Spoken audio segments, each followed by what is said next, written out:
get with it. All I wanna do is think up in the business. Tell your boyfriend he better mind his business before he end up in the trunk of my business.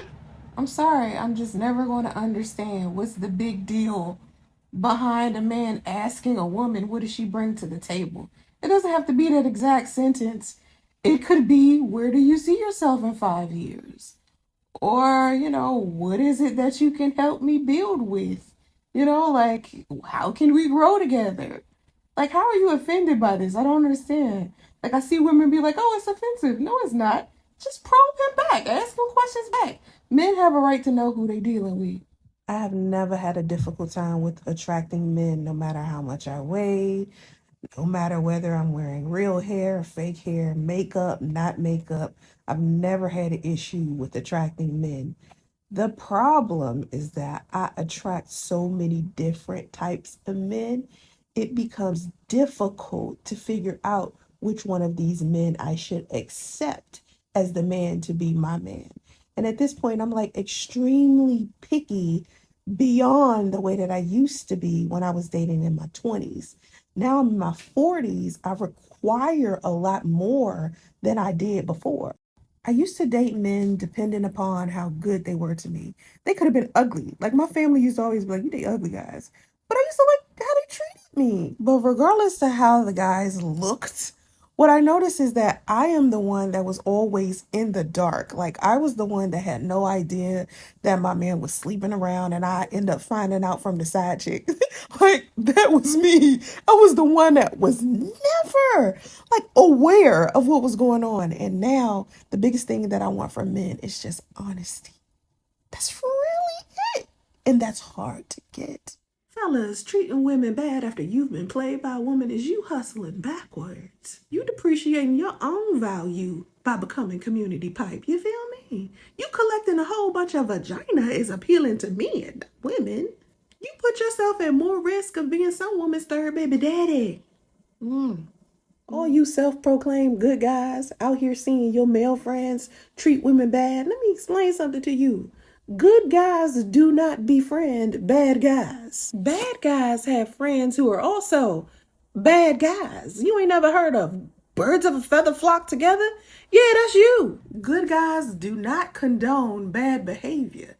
Good women and girls have to develop an impeccable radar to be able to pick out a good guy in the sea of bad guys that we are drowning in. At this point, the only way we will be able to even see a good guy is if he comes by in a boat and throws us a life jacket. I didn't say anything directly to them. I just said I had never met a wealthy man who felt the need to ask me what I brought to the table. That's all I said. And they took that shit personally, because I guess me and these niggas was all fighting for the same wealthy man. No, sis, they insult you because they ignorant dusties. That's what ignorant dusties do. But the truth about the situation is that if a wealthy man does not ask you what you have to offer, the reason why he isn't asking you that is because he has no intention on taking you serious. That's not a reflection of you, sis. That's a reflection of him. A lot of wealthy men are pigs too. Just because a man has financial stability doesn't mean he's a good man. Just because a man has money doesn't mean he's the right man for you. So every time a woman opens her mouth to say that a wealthy man doesn't ask women what they bring to the table, I can tell they've never dealt with a wealthy man who was actually good for them. Because any man, whether he's broke or not, is going to want to know who you are, where you going with your life, because he has purpose with his. If he doesn't ask you that, he has no intention of helping you grow as a woman. So these are men that you need to be rejecting entirely. But some of y'all are too pressed for a man's money, so you accept the bullshit and accept the minimum. It's plenty of women out here who are married to wealthy men who wanted to see what these women were doing with their lives so they can help assist them with their goals and their dreams. If a man doesn't ask you about your goals or your dreams or what you can offer him or how you two can help each other grow, he does not plan on taking you serious, and he's actually a toxic male. When I came in your comment section, Miss Lady, and tried to explain that to you, you got offended, and somebody in there started talking about religion. This has nothing to do with my religion. I am Buddhist. My opinion is based on the facts of me being wealthy myself and dealing with wealthy men all of the time. When a wealthy man does not ask you about you, He doesn't want to know about you because it's easier to detach from you if he doesn't know you. Now let's talk about the ignorant dusties with the imaginary six figures calling themselves high value man because of Kevin Samuels.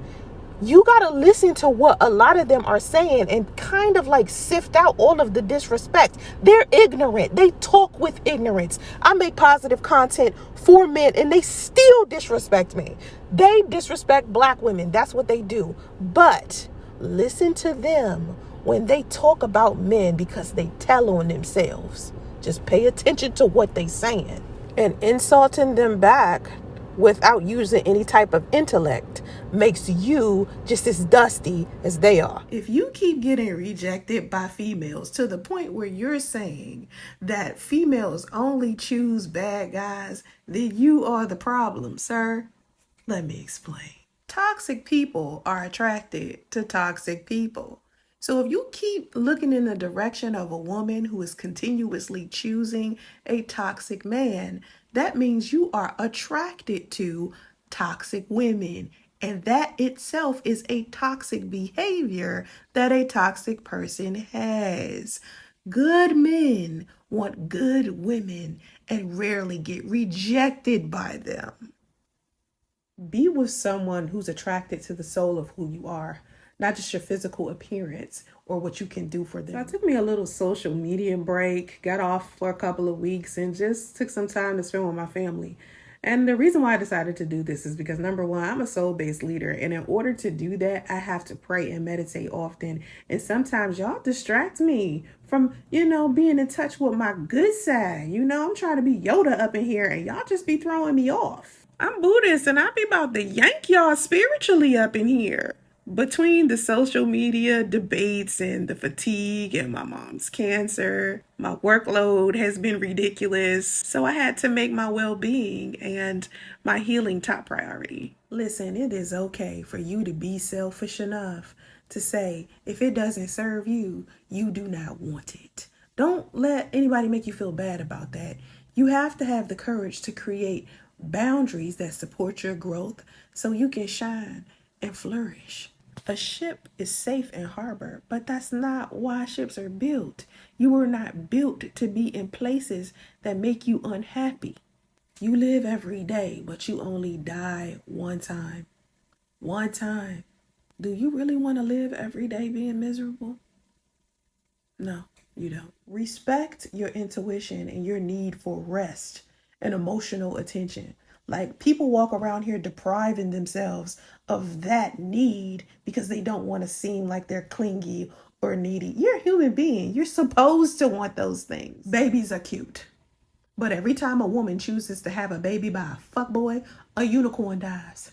An angel loses its wings. Hell, Tinkerbell runs out of pixie dust. Choose better men. Stop getting mad at women that your man is initiating contact with. You all stay away from my man base because should create better use of your time by praying to God. Dear God, may his teeth fall out every time he smiles at another bitch. I pray to God that my receding hairline ass sperm donor and child support payer goes completely bald if he plays another woman. And God don't play when it comes to me.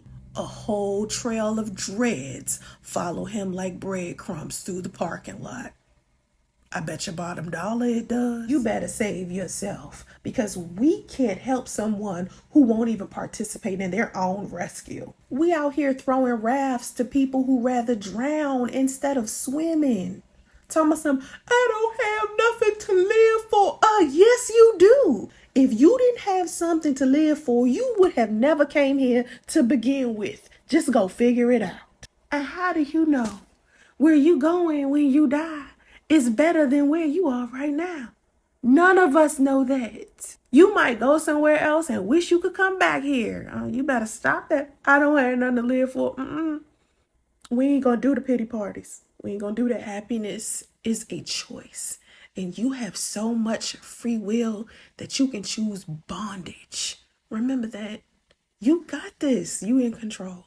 You'll figure it out. I'm so happy and grateful, joyful and free. Everything always works out for me. I say that every time I feel depressed. Say it. You can use it. I give it to you. People love you equivalent to their level of self-love.